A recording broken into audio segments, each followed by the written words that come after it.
Quiero compartir un momento, mis hermanos, unos versículos de la Biblia. Y quiero seguir insistiendo con estos mensajes. Son mensajes que vienen a advertir al pueblo. Mensajes que vienen a preparar al pueblo. Mensajes que vienen a sacar de la ignorancia a mucha gente. Y aún gente que está en el pecado, bajo la misma ignorancia, muchos de ellos se han apartado del pecado. Y ahora están haciendo la voluntad de Dios. ¿Gracias a qué? Gracias a que llegó palabra de parte de Dios. Y como dice Pablo, predícales a tiempo y fuera de tiempo. ¿Qué significa predícales a tiempo y fuera de tiempo? Significa predícales antes de que pequen y aún después que han pecado, predícales. Lo que significa que mientras hay vida, hay esperanza. Hoy quiero hablar, mis amados hermanos, nuevamente de las profecías. Porque estamos viviendo tiempos donde, triste lamentablemente, hoy cualquier persona es profeta. Hoy cualquier persona te da una profecía. Hoy cualquier persona se levanta diciendo, así ha dicho Jehová. Hoy cualquier persona se levanta diciendo, así dijo el Señor. Hoy cualquier persona, bendito sea Dios, se autonombra profeta. Porque no solamente se autonombran pastores, tanto como hay hombres que se autonombran pastores, otros que se autonombran evangelistas, otros que se autonombran apóstoles, también hay algunos que se autonombran profetas y que se autonombran maestros, etcétera, etcétera. Porque la Biblia no solamente me habla de falsos profetas, también me habla de falsos hermanos. El apóstol Pablo, por cierto, habla de los falsos hermanos. También Pablo habla de los falsos pastores. También Pablo habla de los falsos profetas. También habla de los falsos apóstoles.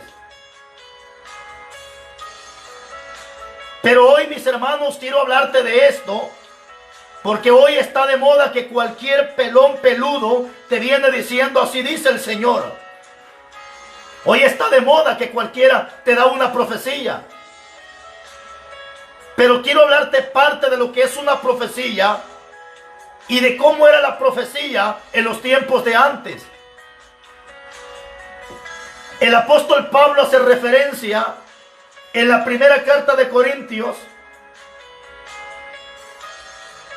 en su capítulo 4, capítulo 14, y su versículo 4.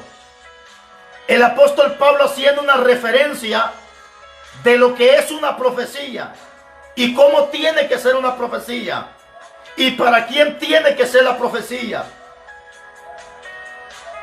En la primera carta de Corintios capítulo 14 versículo 1 al 4 empieza Pablo diciendo, seguid el amor y procurad los dones espirituales, pero sobre todo que profeticéis, porque el que habla en lenguas no habla a los hombres sino a Dios, pues nadie le entiende, aunque por el Espíritu habla misterios.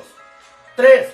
El que profetiza habla a los hombres para edificación, exhortación y consolación.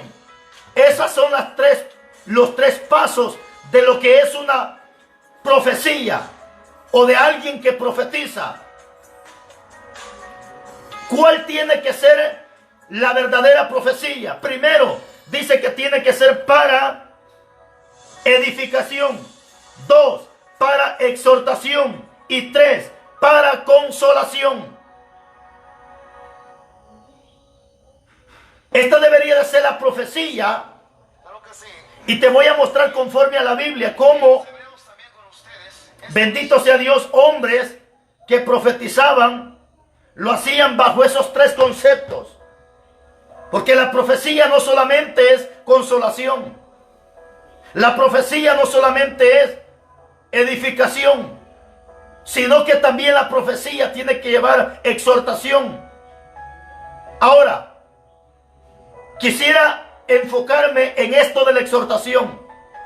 Normalmente, yo y usted creo que hemos escuchado que la mayoría de profetas hoy en día solo supuestamente te vienen edificando o consolando. Pero son pocos y contados aquellos hombres o mujeres que se paran frente bajo la bendita voluntad de Dios y empiezan a exhortar. Al contrario, si hoy se levanta una persona exhortando de parte de Dios, a esta persona le llaman legalista, a esta persona le llaman extremista, a esta persona le llaman religioso. Porque la gente lo que menos quiere escuchar es exhortación en estos tiempos. Más la gente lo que quiere escuchar es que venga alguien y le venga endulzando su pecado. Es que le venga acariciando su pecado. Es que le venga simplemente hablando bonito sin ofenderle el pecado que la gente tiene. ¿Por qué le digo ofenderle? Porque el evangelio, hermanos, el evangelio viene a ofender.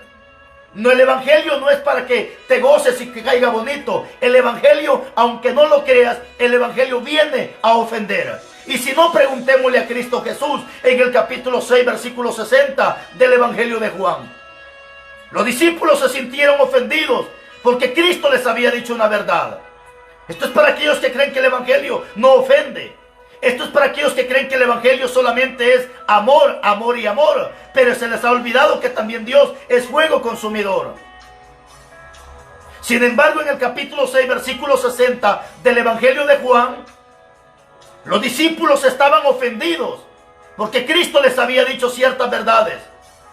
Y dice la Biblia que muchos de ellos habían vuelto atrás. No está hablando de la gente de afuera, está hablando de los discípulos que habían vuelto atrás. Su Biblia dice, y muchos de sus discípulos habían vuelto atrás. Es decir, que cuando dice muchos, posiblemente eran 4, 5, 6, 7, 8, porque de hecho eran 12 los discípulos. Todavía Judas andaba allí. Y dice que muchos de sus discípulos habían vuelto atrás. Uno de ellos, como Pedro, se le acerca y le dice, maestro, dura es tu palabra, ¿quién la puede soportar? Jesús se le queda viendo y le dice, Pedro, ¿esto los ofende? Porque el evangelio viene a ofender a aquel que está en el pecado. El evangelio viene a golpear a aquel que está en lo malo. El evangelio viene a ofender a aquel que no quiere hacer la voluntad de Dios. Pedro le dice, Señor, pero no es posible, pues ¿a quién iremos si solo tú tienes palabra de vida eterna?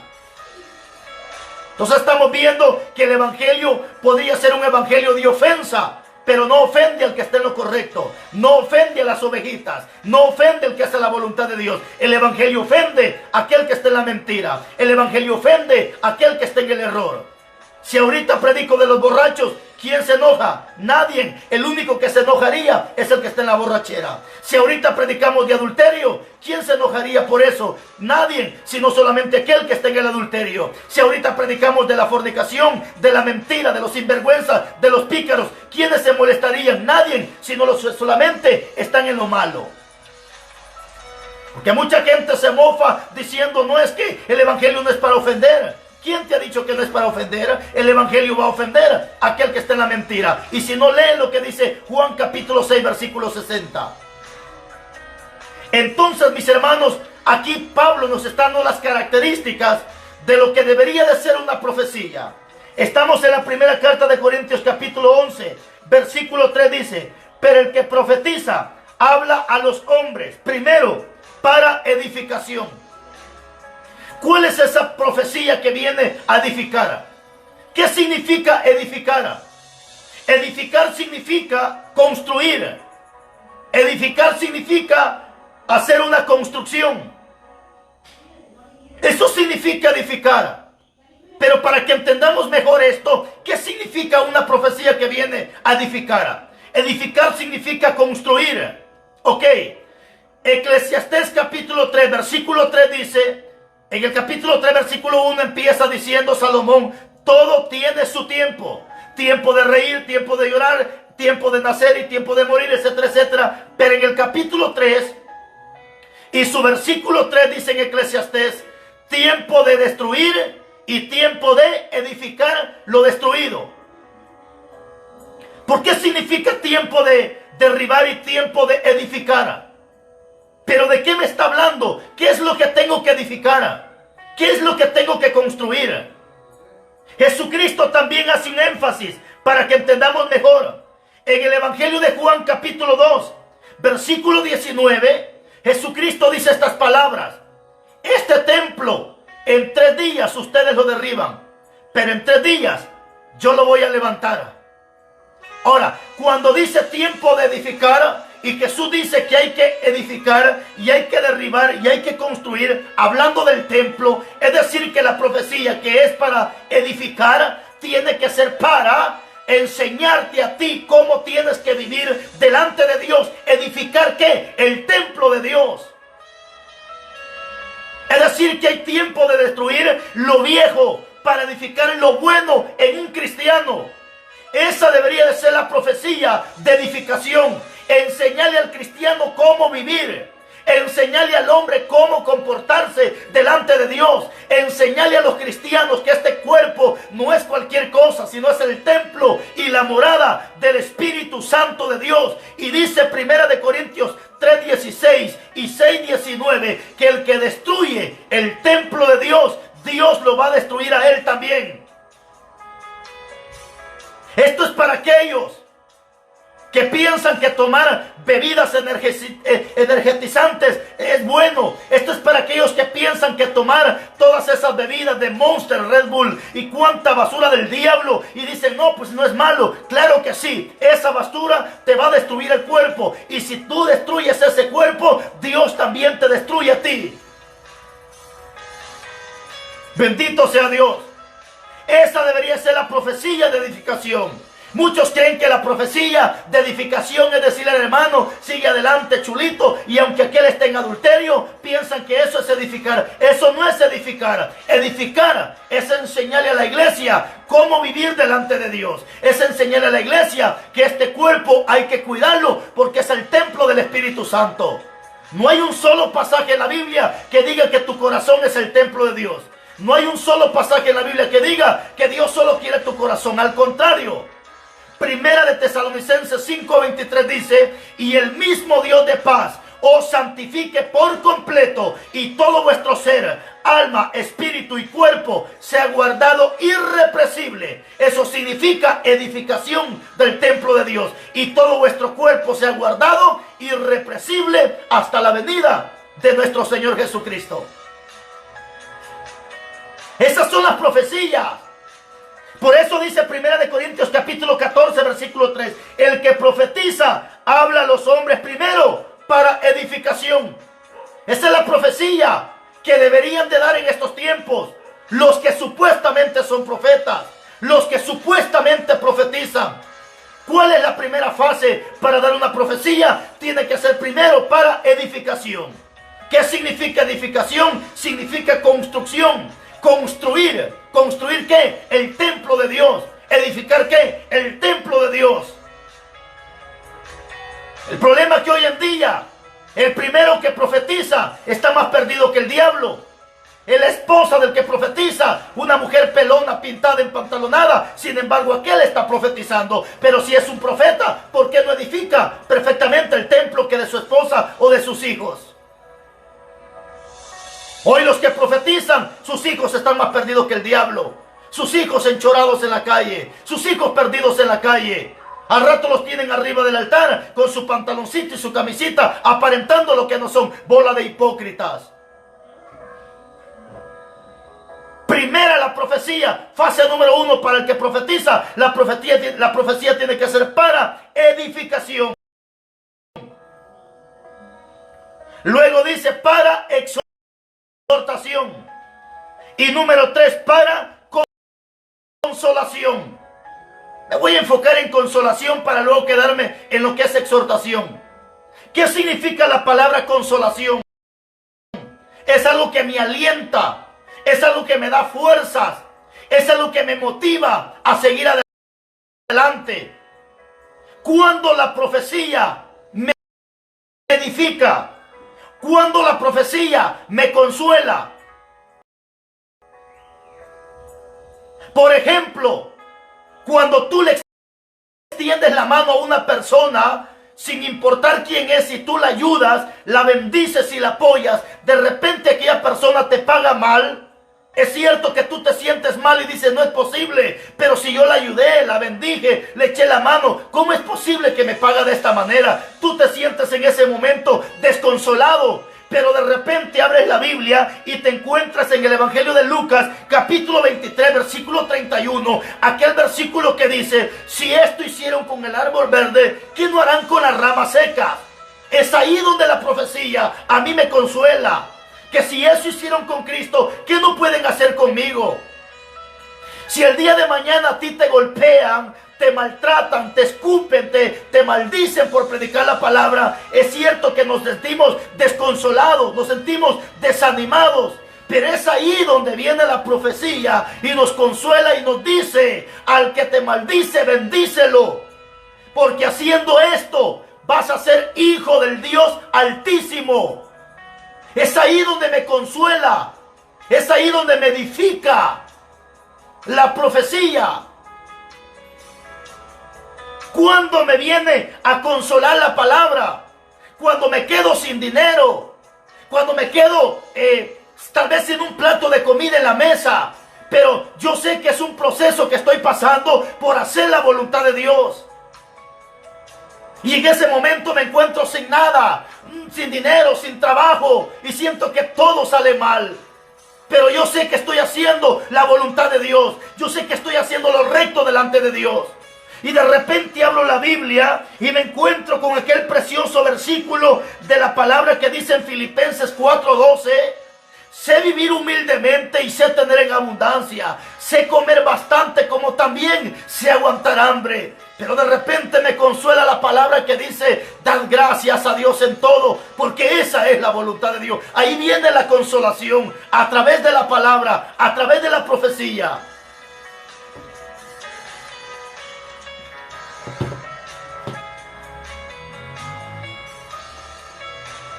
¿Sabe cuál es el problema hoy en día? Que la consolación que dan los profetas, a veces dan una consolación a gente que está haciendo lo malo, que en vez de exhortarlos ahí, los consuelan. Y eso es lo que me preocupa, porque dice Jeremías capítulo 23 y su versículo 14, déjame que se lo lea. Porque muchas veces el profeta, en vez de exhortar al que está haciendo lo malo, viene a consolarlo. Es decir, a darle ánimo para que siga haciendo lo malo. La consolación no es para el malo. La consolación es para aquel que está pasando proceso. Bendito sea Dios, pero sabe perfectamente que después de la tormenta viene la calma. ¿Cómo vas a ir a consolar a una persona que está mala diciéndole, sigue adelante hermanito, Dios te va a bendecir, Dios te va a prosperar, si tú sabes que esta persona está en lo malo? Es ahí donde tiene que llegar la exhortación de parte de Dios. Mira lo que está pasando, Jeremías, capítulo 23 y su versículo 14. Porque esto es lo que pasa normalmente en la mayoría de gente que profetiza. En vez de reprender, en vez de señalar el pecado al que está en el error, lo que hacen es consolarlo y darle alas para que siga haciendo lo malo. Jeremías 23:14. Y en los profetas, dice Dios, en los profetas de Jerusalén he visto torpeza. Cometían adulterios y andaban en mentiras. Oiga esto. Y fortalecían las manos de los malos para que ninguno se convirtiese de su maldad. Mas fueron todos ellos como Sodoma y sus moradores como Gomorra. Ahí está. He visto, dice Dios, la torpeza en estos profetas de Jerusalén. Que como en vez de reprenderles el pecado, dice Dios, le fortalece las manos al impío.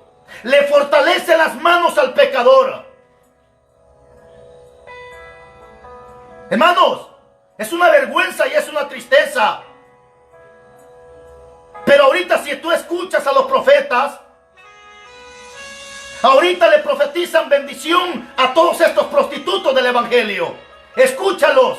Viene un profeta y le profetiza a Wilson Camey, le profetiza a Ana González y le profetiza a todo este basural del diablo. ¿Qué le profetiza? profetiza, el Señor te va a bendecir, el Señor te va a prosperar. Estos profetas no son de Dios, son una bola de mentirosos que dice el profeta Jeremías.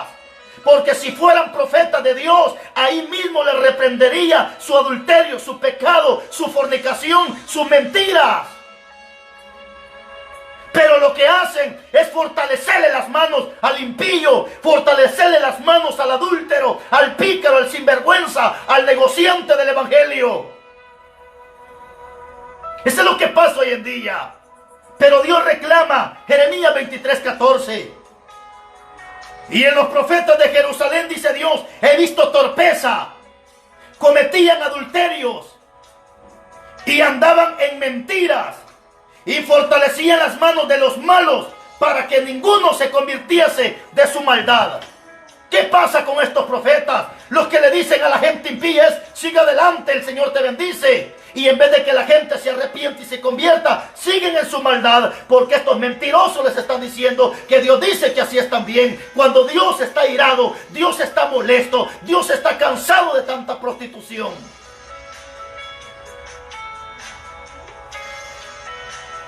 ¡Aleluya! ¿Cuánta basura del diablo hoy en día? Con toda esta bola de mentirosos profetas que se ha levantado. Yo me atrevo a decir que el 99% de profetas de Guatemala y del mundo entero no son profetas. Son una bola de hijos del diablo sin vergüenza, disfrazados de profetas. Pero por dentro, dijo Cristo, son lobos rapaces. Si tú amonestas a un profeta de estos infelices que andan profetizando mentira, se levanta un montón de compañeros de la misma camada, de la misma bola de sinvergüenzas, se levantan a defender a este profeta. ¿Por qué? Porque son lobos de la misma camada. Se ha levantado un montón de hijos del diablo, endemoniados, profetizando y que hasta se autonombran profetas. No seas hijo del diablo, mentiroso, no eres nada. Como dicen en Guatemala, eres un tacuacín. O como dicen en México, eres un tlacuache. O como dicen en otros países, eres una zarigüeya. Un animal mentiroso que finge ser lo que no es.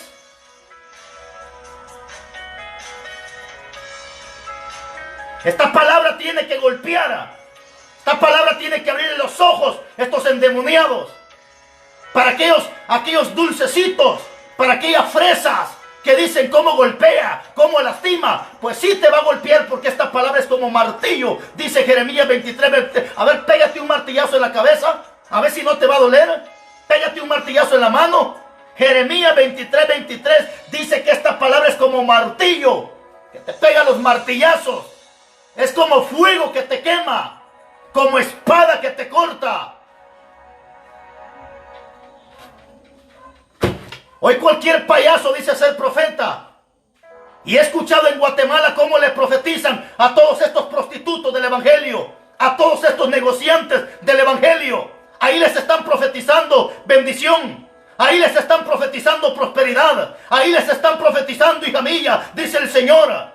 Y de repente entras al perfil del profeta, su esposa del profeta pintada, pelona, empantalonada, peor que una prostituta. No. Jesucristo fue claro en decir, por sus frutos los conoceréis. Por sus frutos los conoceréis. Y el primer fruto que tiene que haber en un predicador, en un evangelista, en un profeta, en un pastor, el primer fruto que tiene que haber es el fruto digno de arrepentimiento. Y el arrepentimiento lo lleva al convertimiento. Lo dice Hechos 3:19, arrepentidos y convertidos. Ese es el primer fruto que tiene que haber en un profetita de estos hijos del diablo, tlacuaches, mentirosos. Hoy cualquier payaso llega diciendo, hermano, el Señor me revela, el Señor dice, el Señor me muestra. Hoy cualquier payaso llega diciendo, hermana, el Señor me muestra visión, el Señor me muestra aquí, el Señor me muestra allá. Y no estoy en contra de las visiones, porque la misma Biblia dice que en los últimos tiempos Dios derramará de su espíritu sobre toda carne. Jóvenes, ancianos y mujeres y hombres profetizarán y tendrán sueños y visiones. Pero hay que discernir qué es de Dios y qué no es de Dios. Hoy el profeta llega y dice, hermana, dice el Señor que me tiene que regalar el carro, la gallina, la moto, la casa, el terreno, la propiedad. Bendito sea Dios.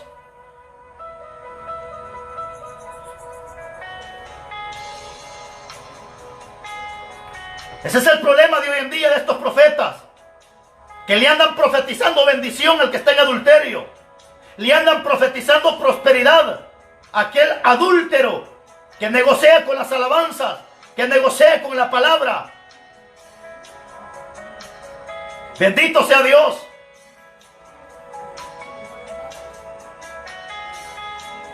Da tristeza y da vergüenza cómo la gente se deja llevar por estas payasadas. Hace unos días estaba ahí un profetita afeminado, hijo del diablo, profetizándole a esta muchachita Diana González, profetizándole bendición y empujándole la cabeza a la gente. Y cuando le empujaba la cabeza, la gente caía patas arriba. Déjate de payasadas, hijo del diablo. A ti te hablo, payaso. Ojalá y veas este video, payaso, hijo del diablo. Mira cómo está tu esposa, pintada, empantalonada. ¿No te da vergüenza, payaso, hijo del diablo? Mentiroso. Y así andas profetizando bendición y prosperidad. Lo que hay en tu boca es un espíritu de mentira. Es un espíritu de error. Jeremías capítulo 23, 14 dice: y en los profetas de Jerusalén he visto torpeza. Eso es lo que hay. Torpeza. Torpeza. Por aquí tengo mi vecinito también que profetizó que la iglesia donde yo pastoreaba los 3 días iba a caer. Payaso, hijo del diablo, mentiroso. Eres un torpe. Métete al evangelio, estúpido. Y en los profetas de Jerusalén he visto torpeza. Cometían adulterios y andaban en mentiras. Qué terrible, hermanos. Miren lo que había en los profetas. Torpeza y mentira. Pero ¿qué más dice? Y fortalecían las manos de los malos para que no se convirtieran. Así está bien, hermanito. Así siga bonito. Es lo que dice el profeta. El Señor me muestra una paloma blanca. El Señor me muestra una luz blanca. El Señor me muestra llaves. Y no sé qué tanto les muestra el Señor. Pero ¿qué Señor? ¿El Señor con D minúscula o el Señor con D mayúscula? Bendito sea Dios. Nuevamente les recomiendo, mis hermanitos, dejen de estarle comentando a todos estos animales. Ustedes concéntrense en el mensaje y no dejen y no permitan que el diablo les gane. Dejen los comentarios. Mateo 7:6 dice: no hay que dar lo santo a los perros ni las perlas a los cerdos. Dejen esos animales y ustedes concéntrense en la palabra. Dejen esos animales, porque si ustedes están comentando, más animales se vuelven ustedes. Entonces la profecía tiene que ser para edificación, para consolación y para exhortación. Ahora vamos con la exhortación. ¿Qué significa la palabra exhortación? La palabra exhortación significa advertencia o aviso con que se le insta a persuadir a una persona que haga o que deje de hacer. ¿Qué significa exhortación? Significa advertencia o aviso. Exhortación significa advertencia o aviso. Es decir, que cuando viene la profecía, tendría que ser para advertir, para avisar. Y yo no he visto profetas en Guatemala, o en Colombia, o en Ecuador, o en el Chile, o en la Argentina, que vengan profetizando y reprendiendo el pecado de todos estos sinvergüenza. ¿Por qué cree que en las iglesias hoy hay narcotraficantes? La política metida en las iglesias. Coyotes en las iglesias, homosexuales en las iglesias, afeminados en las iglesias, prestamistas en las iglesias. ¿Por qué cree que está toda esa basura? Porque no hay hombres y mujeres que tengan visión de parte de Dios para reprender, para avisar, para advertirle a esta gente. Porque la advertencia viene a detener y a ponerle sus consecuencias a la persona. Por ejemplo, hay casas donde ponen un rótulo y dicen advertencia, perro bravo. Te están avisando, te están anticipando que si entras ahí los perros te van a morder. Hay casas donde ponen electricidad en la malla Y ponen una calavera y unas letras que dice advertencia. Te están diciendo que si tocas ahí te vas a morir. Esa debería ser la profecía. Advertirle a la gente. Avisarle a la gente que si siguen así van para el infierno. Que si la muerte los sorprende así, van para el infierno. Esa es la profecía. Advertir. Pero hoy en vez de que el pastor, en vez de que el evangelista advierta, hunde más a la gente al pecado. En vez de que el predicador se levante advirtiéndole a la gente que la paga del pecado es muerte, se levanta el predicador diciendo, todos somos pecadores. Pecadores usted y el diablo, hijo de Satanás. En vez de que hoy se levante el predicador advirtiendo, bendito sea Dios, reprendiendo. Se levanta mejor, más fácil un predicador diciendo, no hermano, si aquí no hay ningún bueno. Aquí no hay ningún santo, aquí no hay ningún justo, no se puede practicar la perfección aquí, todos somos pecadores. Cuando tú dices que todos somos pecadores, está diciendo que eres un hijo de Satanás, porque en la primera carta de Juan, capítulo 3, versículo 8 al 10, dice la Biblia que todo aquel que practique el pecado es hijo del diablo. Llámese usted pastor, evangelista, maestro, profeta, como quiera llamarse, pero todo el que practique el pecado es de Satanás. Bendito sea Dios. Entonces empezamos leyendo la primera carta de Corintios capítulo 14 y su versículo 3, que la profecía tiene que ser para edificación, para exhortación y para consolación.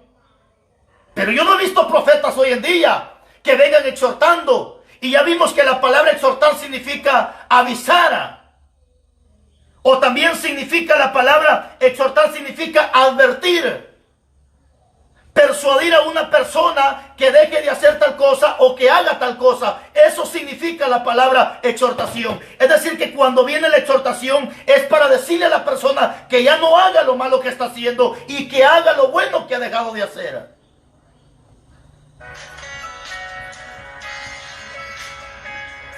Dios bendiga, hermano Joel Más, siervo, Dios me lo bendiga. Hermano, es que en la Biblia vemos los profetas. Hermano, yo en la Biblia veo profetas que llegaban a advertir. Es que esa es la profecía. Alguien que advierte, alguien que avisa, alguien que persuade a una persona de hacer algo bueno o dejar de hacer lo malo. Esa es la profecía. Esa es la profecía. Pero hoy en vez de que el profeta venga a advertirle al pecador, en vez de que venga a avisarle al pecador que va para el infierno, lo que hace es decirle que está bien, decirle que el Señor lo va a bendecir más, decirle que el Señor dice que ese es su año de victoria. Bendito sea Dios. Yo sé que esto es lo que le causa molestia a mucha gente, pero estos últimos días he visto y no puedo callarlo, no puedo callarlo, no puedo callarlo. Estaba por ahí un muchachito afeminado profetizándole a la muchachita esta de Ana González, y ahí estaba profetizándole y profetizándole bendición y prosperidad. A ver, hijo del diablo, ¿por qué no le profetizaste el adulterio? ¿Por qué no le señalaste el adulterio y la prostitución que ha hecho con el evangelio? Y este profeta agarraba y le empujaba la cabeza a la gente, y cuando le empujaba, la gente caía patas arriba. No seas payaso, hijo del diablo. No seas payaso, hijo de Satanás. No sé que alguien te va a mandar este video. Ahí están los profetas profetizándole a todos estos mercaderes del evangelio. Ahí están todos los profetas profetizando de todos estos adúlteros del evangelio. Bendición y prosperidad, bendición y prosperidad. Pero de repente me invitan a predicar a mí. Lo que hace el pastor, me cancela las actividades, porque lo que menos quiere es exhortación al pueblo.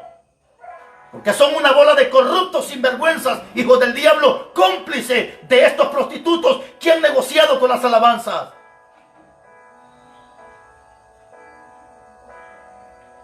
Bendito sea Dios. La palabra exhortación significa advertencia o aviso, con que se intenta persuadir a una persona que haga o deje de hacer algo. Es decir, que cuando viene la exhortación es para pretender persuadir, o sea, convencer a aquella persona que haga lo bueno y que deje de hacer lo malo. Porque si hace lo bueno, bendición recibirá de parte de Dios. Hace lo malo, la consecuencia, la paga del pecado es muerte.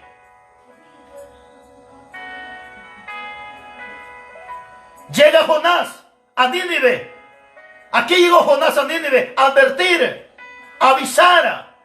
Es que ese es el trabajo del profeta. Pero hoy los profetas no advierten. Hoy los profetas no vienen a avisar. Vienen a profetizar bendición. Aunque aquel esté en adulterio. Aunque sea un pastor corrupto. Aunque sea un pastor sinvergüenza. Aunque sea un pastor pícaro. Aunque sea un pastor depravado. Hoy si se levanta un profeta advirtiendo, se levanta un predicador avisándole a la gente que va para el infierno, mañana se levanta otro predicador diciendo, no hermano, si aquí todos somos pecadores, aquí todos somos mentirosos. Y a veces la gente ignorante, tibia, simple, le cree más al mentiroso que no a la verdad, porque está profetizado. En el capítulo 10, versículo 20 de Isaías, que la gente a lo bueno le llama malo y a lo malo le llaman bueno, a lo dulce le llaman amargo y a lo amargo le llaman dulce. Se levanta un predicador reprendiendo todo lo que es pecado, le llaman loco, legalista, extremista, religioso, fariseo y no sé qué tanta cosa. Se levanta un charlatán anunciando bendición y prosperidad, a ese la gente le aplaude. ¿Hasta dónde han llegado los pastores hoy en día? Que prefieren tener en los altares esos corruptos, prostitutos, negociantes del evangelio, a llevar a un predicador que llega a reprender el pecado. Pastor, si tienes tantos grupos de alabanzas en la congregación donde tú pastoreas, en Tierra Fría la mayoría de congregaciones tienen hasta 3 grupos de alabanza, tienen 2 grupos de alabanza. Yo sé que hay mucha gente de Tierra Fría que me está escuchando y no me deja mentir. La mayoría de iglesias en parte de Tierra Fría tienen 2, 3, hasta 4 grupos de alabanza en la congregación, pastor. ¿Por qué mejor no pones un grupo de alabanza de la iglesia local antes que llevar un prostituto como Wilson Camey y todos estos negociantes y mercaderes del evangelio? Despierta, pastor, despiértate tú que duermes y te alumbrará Cristo. Esos 20,000, 25,000 que le vas a pagar a estos negociantes, mejor dale una ofrenda al grupo de la iglesia local y el demás dinero compárteselo al pobre, compárteselo al que tiene necesidad.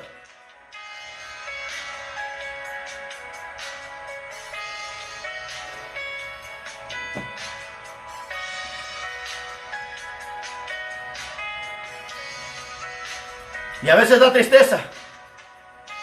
Por acá cerca donde yo vivo hay una iglesia que le han puesto de nombre la iglesia profética de los últimos tiempos. Y todos los días pasa un carro vendiendo tamales, y tamales y tamales. Nada más el nombre de profética tiene, pero de profética no tiene nada, porque no anuncia profecía. Lo que hace es negociar.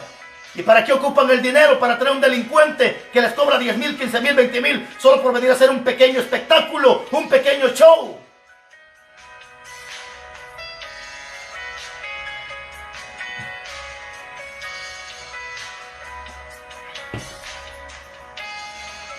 Jonás cuando llegó a Nínive, no llegó a felicitarlos, no llegó a bendecirlos. En el capítulo 3, versículo 2 de Jonás, cuando Jonás llega a Nínive, no llegó a saludarlos, a felicitarlos, a bendecirlos, ni tampoco a orar por ellos. Jonás llegó a decirles, así dice Jehová, si de aquí a 40 días no se arrepienten, Jehová los va a destruir. ¿Que a qué llegó Jonás? A exhortarlos. ¿Qué significa exhortar? Significa advertir. Significa avisar. Esa es la profecía pura, sin mácula, sin maquillaje, sin arruga. La que te saca los chirajos al sol.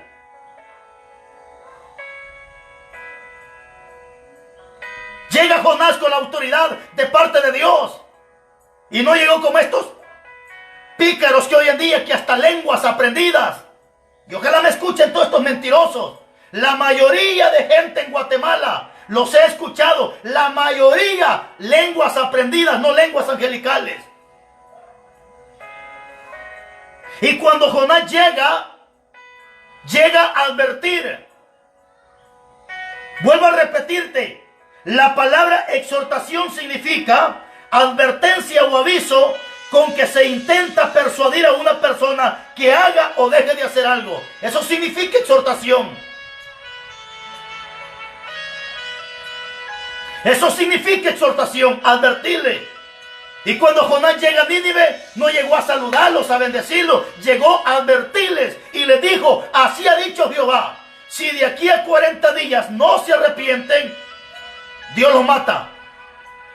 Cuando llega también el profeta Isaías, en el capítulo 20 del segundo libro de Reyes, cuando llega el profeta Isaías, donde estaba Ezequías, no llegó a saludarlo, no llegó a bendecirlo, también llegó a advertirle, llegó a avisarle.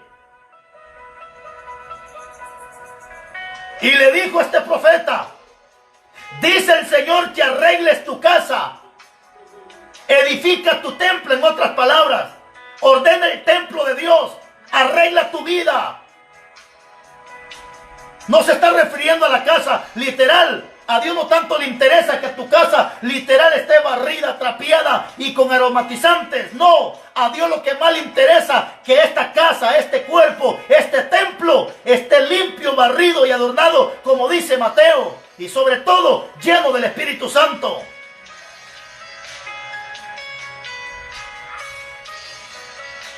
Bendito sea Dios.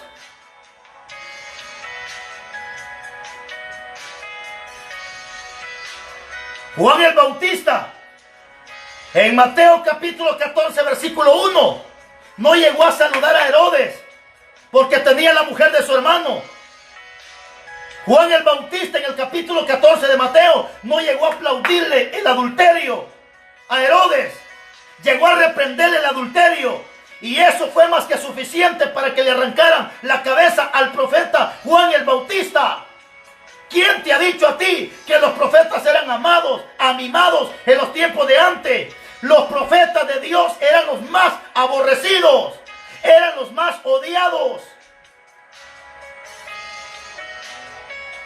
Por eso en el capítulo 23 de Mateo 22, Jesucristo reclama y dice: Jerusalén, Jerusalén, tú que matas a los profetas y apedreas a los que te son enviados. Ojo, los profetas de Dios eran apedreados, eran maltratados, eran muertos por causa de la verdad. Alguien dijo: Cristo murió por la verdad. Mentiras. Cristo no murió por la verdad, porque Él es la verdad. Cristo no murió por Él, Él murió por nosotros. Juan el Bautista sí murió por la verdad.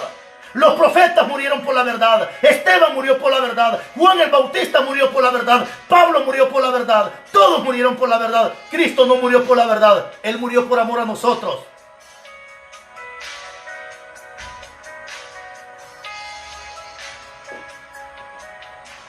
Esa debería ser la profecía.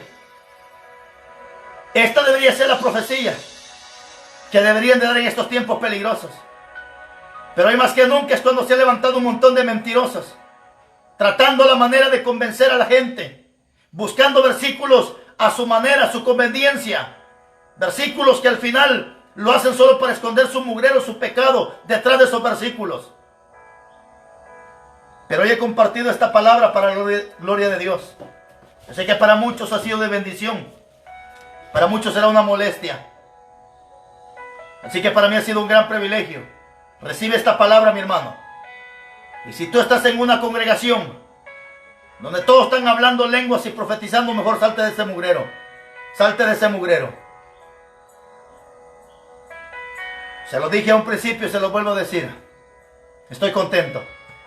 Porque el domingo 5 de junio estamos llegando al primer año de estar predicando la palabra en esta nueva casa de oración. Y el domingo 5 de junio estaremos haciendo un culto de acción de gracias a Dios. Porque hasta el día de hoy, si estamos de pies, por su amor y su misericordia. Porque mientras muchos quieren nuestra vida o vernos muertos, Papá Dios nos tiene con vida para su gloria. Y el tiempo que Él diga, ya no más, su perfecta y bendita voluntad. Todos invitados, domingo 5 de junio, los invitamos a todos a un culto de acción de gracias a nuestro Padre Celestial por el primer año de estar predicando la palabra en esta nueva casa de oración. Dios bendiga a mi hermano Álvaro López por esa vaca que nos va a regalar. También quiero agradecerle a mi hermano César, hasta allá en Canillán, parte de Quiché, por esa otra vaca que nos va a regalar. Y de esa manera nos unimos para darle la gloria a nuestro Padre Celestial y darle de comer a mis hermanos que estarán viniendo ese día. Que Dios me los bendiga, bien portados. Si Dios lo permite, nos vemos en otra próxima ocasión. De seguro mañana transmitimos nuevamente, porque mañana domingo estaremos participando de la Santa Cena. Y si Dios lo permite, ahí estaremos predicando la palabra. Dios me los bendiga y hasta una próxima ocasión. Se despide de ustedes su amigo y hermano en Cristo Jesús, el pastor Carlos Rivas. Que Dios me los bendiga y hasta una próxima.